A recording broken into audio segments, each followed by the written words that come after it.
Hey guys, welcome back to Clownfish TV. This is Kneon, and we're going to give you a little bit of an update on the Netflix takeover of Warner Brothers. It might be a couple of flies in the ointment here. We're going to talk about Paramount upping their bid. We're going to talk about Donald Trump asking for this Susan Rice to exit the board. And then Ted Sarandos is getting into it with Donald Trump. It's going to turn into quite the spectacle. And I got to wonder if, before it's all said and done, if Paramount isn't going to wind up with Warner Brothers. I really got to wonder. Like, something, I'm using air quotes here, something is going to happen. They're going to wind up with Warner Brothers, and then, whoopsie doopsie, there goes CNN. I'm just saying, it feels like that is something that could potentially happen, because anything can happen this year, even aliens.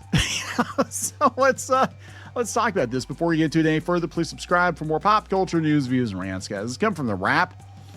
Justice Department opens antitrust investigation into Netflix's bid for Warner Brothers Discovery.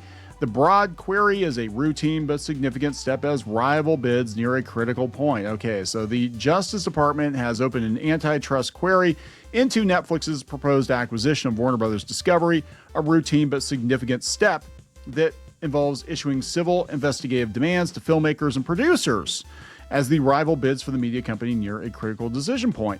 So the DOJ's antitrust division is seeking documents and sworn responses related to Netflix's $83 billion offer for Warner Brothers Discovery Studio and streaming assets, according to copies of the demand reviewed by multiple people. They have until March 23rd to reply.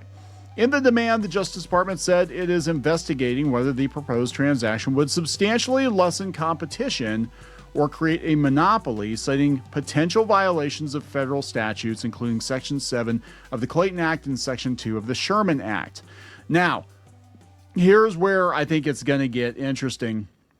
Look, I've said before, if Paramount gets it, that's because Trump wants Paramount to get it because he's friends with the Ellisons. But also from the antitrust standpoint, they could possibly argue that Netflix buying HBO Max Netflix is already the 800-pound gorilla in the streaming space, and they buy HBO Max.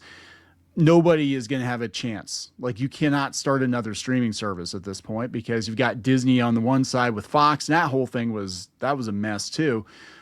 I don't know. They might actually argue that Paramount would be the better choice because Paramount Plus is kind of a non-starter, and then you're just adding, HBO. I don't know. I don't know how it's going to go down. Right. The probe comes as Warner Brothers Discovery's board approaches the end of a week-long review of competing bids from Netflix and Paramount, which is pursuing its own acquisition proposal through a David Ellison-controlled entity. They're going to vote on that on March 20th. The DOJ inquiry is expected to add months to the regulatory timeline for any transaction involving Warner Brothers Discovery, regardless of which bidder prevails. Netflix said it is prepared to cooperate with regulators and rejected suggestions the deal would create monopoly power. The antitrust probe began several weeks ago, according to people familiar with the matter, and intensified in recent days with the civil investigative demands. The outcome of the DOJ investigation could determine whether any acquisition of Warner Brothers moves forward this year or faces prolonged regulatory review. It's very possible that some people in Washington throw a wrench into it, so it faces prolonged regulatory review. We've not been given any notice or seen any other sign the DOJ is conducting a monopolization investigation. All right, so let's talk about Paramount. So here's a potential issue, right? Warner Brothers stock holds support as Paramount preps a new offer. So they said they're going to look into giving them more money, right? They said being the subject of a bidding war did wonders for Warner Brothers' once beleaguered stock. Shares rose more than 175%. Yeah, it was like 10 or 12 bucks a share before.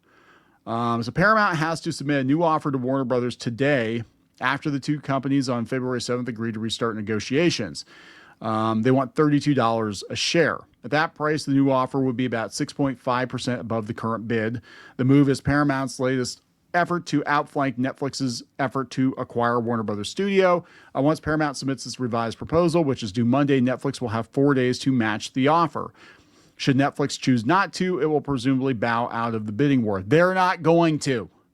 Netflix is not going to give this up. This is going to get ugly. In an interview with Variety last week, Netflix co-CEO Ted Sarandos declined to say what the streamer would have to do in response to Paramount's bid. However, he did say Netflix would not overpay for Warner Brothers. We're super disciplined buyers. We have a reputation for such, so that I'm willing to walk away and let someone else, let someone else overpay for things. We have a rich history of that. That is what happened to Disney. Comcast ran the bid up for Fox, and Disney overpaid for Fox, and they got a pig in the poke, basically. What'd they get? They got the Alien franchise and the Home Alone and the X-Men, which nobody gives a shit about anymore except for Deadpool and Wolverine. So they massively overpaid, and that was Comcast, just like running the bid up. And then Rupert Murdoch took that money and he went and bought Tubi, and he kept Fox News, which was profitable. And so it's like, I don't know. Well, could this be like 4D chess? Could they be like, hey, let's nuke Paramount. Let's make them overpay for Warner Brothers. Who the hell knows? So anyway, we're going to talk about this. This was kind of interesting. So Trump got into it again. I mean, when isn't he getting into it? But he got into it with Netflix board member Susan Rice. And Ted Sarandos is calling him out now. Now, Ted Sarandos was calling out James Cameron before, and nobody really knew who Ted Sarandos was until all this shit happened, because he kind of kept a low profile, I think. But so he said Trump's post on Truth Social on Saturday read, Netflix should fire racist Trump deranged Susan Rice immediately or pay the consequences. She's got no talent or skills, purely a political hack. Her power is gone and will never be back. How much is she being paid and for what? Thank you for your attention to this matter. President DJT. So Rice was on this podcast. Is it Preet Bharara? I've never listened to them. I have no idea. But it's a podcast about corporate stuff. So for corporate interest, law firms, and media. So everything's kind of swinging to the right now, right? So Susan said it's not going to end well for them, for those that decided they would act in their perceived very narrow self-interest, which I would underscore as very short-term self-interest, and take a knee to Trump. I think they're now starting to realize, wait a minute, this is not popular. Trump is not popular. She said there's likely to be a swing in the other direction, and they are going to be caught with more than their pants down. They're going to be held accountable by those who come in opposition to Trump and win at the ballot box.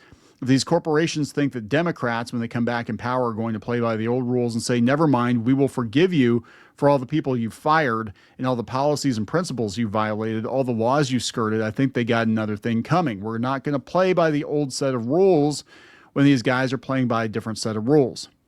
We're going to play by the law. We're not going to violate the law like they did, but we're not going to be suckers. Well, it's interesting because depending on who's in power, right?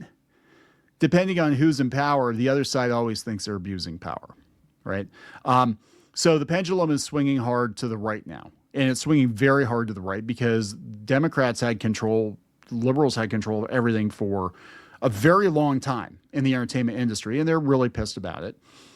But I would say in that regard, she's not wrong. If the Democrats get back in power, there's going to be tit for tat and rinse and repeat. And that pendulum's going to push harder. It's going to swing back harder every damn time. I liked it better when we didn't, we didn't have such tribalism in this country. But so Sarandos didn't comment on the calls for her firing, but emphasized the Netflix Warner deal was not about politics. Yeah, this is a business deal. It's not a political deal. This deal is run by the Department of Justice in the USA and regulators throughout Europe and around the world. When pressed again on Trump's comments on Rice, he said, yeah, he likes to do a lot of things on social media. So it's going to be a very interesting situation. I do think there is a very distinct possibility that Paramount might wind up with Warner Brothers. I think I could be wrong. They could throw a bid out there that's terrible. As of the recording of this video, they haven't submitted their bid yet, but it is very, very possible that they do wind up with Warner Brothers just because there's some snafu or intentional something in Washington, right? So that's going to be really interesting to watch. There's going to be a lot of meltdowns for sure, but there will be. I'm telling you. There will be vengeance if the pendulum swings the other way.